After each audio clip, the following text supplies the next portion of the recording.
Kalau ada mengatakan bila syariat Islam itu berlaku nanti minoritas tertindas, minoritas teraniaya. Kalau syariat Islam itu diberlakukan nanti Indonesia yang majemuk, yang plural ini akan bercerai-berai, berpecah belah. Nah ini saya anggap sebagai fitnah. Loh, kenapa saya katakan fitnah? Karena kalau orang mengatakan bila syariat Islam itu berlaku minoritas tertindas dan teraniaya, berarti yang bersangkutan memfitnah bahwa sistem Islam, syariat Islam, hukum Islam itu merupakan sistem penindasan, sistem penganiayaan. Dan sekarang kita mau tantang mereka, hat burhanakum in kuntum shadiqin. Itu coba kemarikan, tunjukkan kepada kami dalil-dalilmu, hujah-hujahmu, argumentasimu, kalau kamu itu memang termasuk orang-orang yang benar. Jadi ayat Al-Quran yang mana, hadis Nabi yang mana, yang mengajarkan kepada umatnya untuk mengintimidasi orang non-Islam, untuk menganiaya daripada orang-orang non-Islam, apalagi untuk membantai mereka. Tidak ada satu ayat, satu hadis pun yang mengajarkan sedemikian rupa. Nah, bahkan ada satu hadis yang luar biasa yang tidak akan kita dapatkan dalam ajaran agama lain, saudara. Di mana Nabi mengatakan dalam satu kesempatan, di mana beliau nyatakan, man azazimiyan fa ana khosamtuhu yaumal qiyamah. Kata Nabi, barang siapa ada orang Islam yang mengganggu orang kafir zimmi. Kafir zimmi itu adalah orang di luar Islam yang bersikap baik terhadap umat Islam, yang tidak mengganggu umat Islam. Jadi kata Nabi, barang siapa ada orang Islam yang mengganggu orang non-Islam, yang nggak mengganggu umat Islam, fa'ana khosmuh, kata beliau, maka aku akan jadi musuh dia. Khosamtuhu yaumal qiyamah. Dan di hari kiamat nanti akan aku musuhi dia. Masya Allah. Ini kita bisa lihat toleransi yang bagaimana yang lebih dari ini, ya ikhwan. Jadi ini betul-betul Nabi menunjukkan sikap toleransi yang luar biasa. Jauh di atas orang-orang selama ini yang ngaku-ngaku punya toleransi, saudara. Nabi katakan, andai kata ada orang Islam mengganggu orang non-Islam yang tidak pernah mengganggu umat Islam, maka saya akan jadi musuh si Muslim tadi. Subhanallah. Nah karena itu sekali lagi, setelah apa yang tadi saya sampaikan, ya otomatis dialog itu merupakan jalan yang terbaik. Kita ajak orang-orang non-Islam untuk dialog, untuk diskusi sebagaimana yang dilakukan oleh Arimatia selama ini. Insya Allah mereka akan mengerti tentang Islam. Kalaupun mereka belum tertarik untuk masuk Islam, setidak-tidaknya kesalahpahaman, kecurigaan terhadap sistem Islam yang akan memarjinalkan mereka, menganiaya mereka, memeras mereka, mengintimidasi mereka, kecurigaan semacam itu akan hilang. Amin ya rabbal alamin.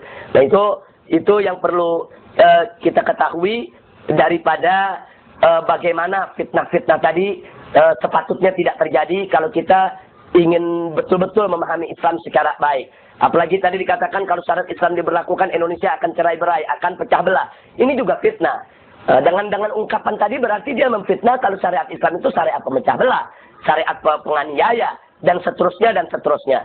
Nah persoalan dikatakan Indonesia majemuk, Indonesia plural, dulu negara yang dipegang oleh Nabi, Madinah dan sekitarnya itu juga plural, itu juga majemuk. Di sana ada Muslim, ada Nasrani, ada Yahudi, ada Majusi, ada Ubadul Asnam.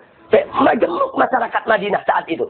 Jadi bukan tidak majemuk, tapi dengan piawainya Nabi mampu memimpin mereka dengan menerapkan sistem Islam dan menunjukkan kepada mereka bagaimana indahnya Islam. Ternyata orang-orang kafir tadi akhirnya menerima penerapan syariat Islam yang ada. Nah ya inilah PR buat kita semua. Bagaimana kita tunjukkan kepada orang-orang di luar Islam bahwa syariat Islam ini diturunkan sebagai rahmat untuk semesta alam, bukan hanya sebagai rahmat untuk kaum muslimin saja, bahkan untuk seluruh umat manusia yang mau ikut tunduk daripada aturan yang ada di dalam ajaran Islam tersebut. Nah karena itu sekali lagi kembali kepada pertanyaan tadi, bagaimana cara yang paling efektif, yang paling baik? Caranya adalah dengan dakwah, ajak-ajak diskusi, banyak yaitu seminar, penulisan buku, sosialisasi ke semua tempat, termasuk ke umat di luar Islam sekalipun. Nah akhirnya sebelum saya cukupkan, saya ingatkan tentang konsep yang terbaik yang pernah Allah nyatakan dalam Al-Quranul Karim. Tatkala Allah membimbing nabinya bagaimana cara menghadapi orang-orang Yahudi. Allah katakan kepada Nabi bagaimana cara menghadapi orang Yahudi. Faqala ta'ala, ud'u ila sabili rabbika bil hikmah wal mau'izatil hasanah wajadilhum billati hiya ahsan. Shadaqallahul aliyyul azim. Luar biasa Allah mengatakan kepada Nabi, ya Muhammad, ud'u ila sabili rabbika bil hikmah. Ajak itu mereka ke jalan Tuhanmu dengan hikmah, yaitu dengan ilmu yang manfaat, ilmu yang diamalkan, ilmu yang kita tunjukkan dengan amal ibadah kita di hadapan mereka.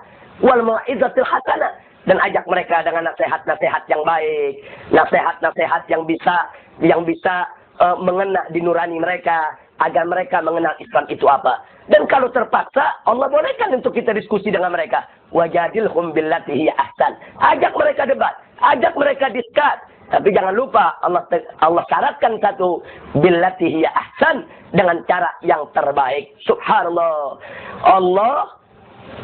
Allah mengajarkan kepada nabinya untuk mengajak orang-orang Yahudi diskusi bukan dengan cara yang baik, tapi dengan cara yang terbaik. Subhanallah. Nah ini kalau kita sudah lihat sedemikian rupa, ini konsep ilahi yang diberikan oleh Allah kepada nabinya sehingga menjadi konsep nabawi bagaimana cara berdakwah terhadap orang-orang di luar Islam, agar kita bisa memperkenalkan mereka kepada mereka apa itu Islam, apa itu syariat Islam, apa itu sistem Islam. Insya Allah kalau kita ikuti konsep ilahi ini, kita akan mendapatkan kemenangan di sisi Allah Subhanahu wa Ta'ala. Nah itu yang bisa kita jawab. Wallahu a'lam.